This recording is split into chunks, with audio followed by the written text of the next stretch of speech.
Hello बच्चा लोग, कैसे हैं? सब बढ़िया। Welcome to my channel physics Bazaar. तो पुराने वाले वीडियो में यार मैंने तुमको यहाँ तक बताया था, ठीक है। यहाँ तक के लिए मैंने तुमको बताया था क्या था, ये इसका I equal to limit delta X tends to zero summation of I equal to 1 to n F X I into D X. यहाँ तक मैंने बताया था, ठीक है।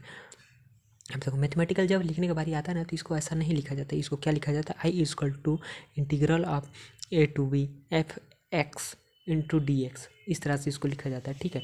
क्यों? क्योंकि पुराने वाले में जब जैसे ही आपने उसमें देखा था, उसमें क्या था, इसका लिमिट लगा था। लिमिट क्या था? जो डेल्टा एक्स है वो टेंड्स टू जीरो कर रहा था, ठीक है। या तो फिर एन जो है वो इन्फिनिट था। तो जब मैथमेटिकल लिखने का बारी आता है तब उसको इस तरह से लिखा जाता है, ठीक। यहाँ लिखा जाता है। अब देखो, यहाँ एफ एक्स जो है ना, इसको क्या बोलते हैं? Integration of F X with respect to X which have a limit, lower limit of X equal to A and upper limit of X equal to B, ठीक है। तो वही चीज़ मैं बता रहा हूँ, एक्स इक्वल टू ए मतलब ये इसका क्या होता है? लोअर लिमिट होता है। और ये जो है बी जो है उसका अपर लिमिट होता है। क्यों? क्योंकि यहाँ जो इंटीग्रेशन होता है, बेसिकली ये चीज़ होता क्या होता है, ये बस इतना है कि जितने भी F X into D x ऐसे बहुत सारे मेनी नंबर्स ऑफ टर्म होते हैं ना, बहुत सारे टर्म होते हैं ऐसा। जैसे कि यहाँ पे लगभग इन्फाइनाइट था, ठीक है। मतलब एन हमने इन्फाइनाइट लिया था, लेकिन नंबर ऑफ टर्म बहुत ज़्यादा थे। तो जैसे जब भी ऐसे बहुत ज़्यादा नंबर्स ऑफ टर्म को जोड़ने का बारी आता है, तो उस केस में हम ऐसा समेशन ना लिखे, उसमें हम ऐसा इंटीग्रेशन का चिन्ह लगा देते हैं। इंटीग्रल मतलब इसको ऐसा मत समझने कि गलती से लिख दे होंगे, ये सभी नाक सांप जैसे दिख रहा है ना, ये ऐसा कुछ नहीं होता है।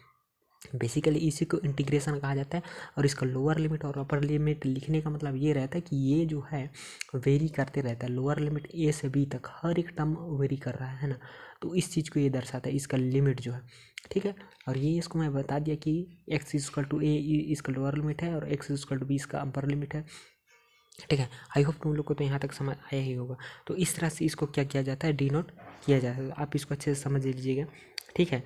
और ये भी बताया कि यहाँ जितने भी इन्फिनिटी नंबर ऑफ टर्म होते हैं, ठीक है, टर्म्स होते हैं जो टेंड्स करते हैं, मतलब कि ये कि यहाँ जितने भी टर्म्स हैं, जैसे पहला था ना कि F A into delta x plus F A plus delta x into delta x, इस तरह के जितने भी टर्म थे ना, मतलब जितने हम वहाँ टर्म बनाए थे, जितने वहाँ कट था होगा, उतने थे टर्म्स। तो उन सबको एक टाइम के बाद हमको ऐड करना होता है, ठीक है। तो ऐड करने के लिए आप हमेशा समेशन का यूज़ नहीं कर सकते। तो मैथमेटिकल जब लिखने के बारे आता है तो आप उसको इस तरह के चिन्ह से लिखते हो, जिसको बोलते हैं इंटीग्रल ऑफ दैट फंक्शंस, ठीक है। मतलब जो भी वहाँ फंक्शन दिया रहता है उसका क्या होता है? ये इंटीग्रल होता है।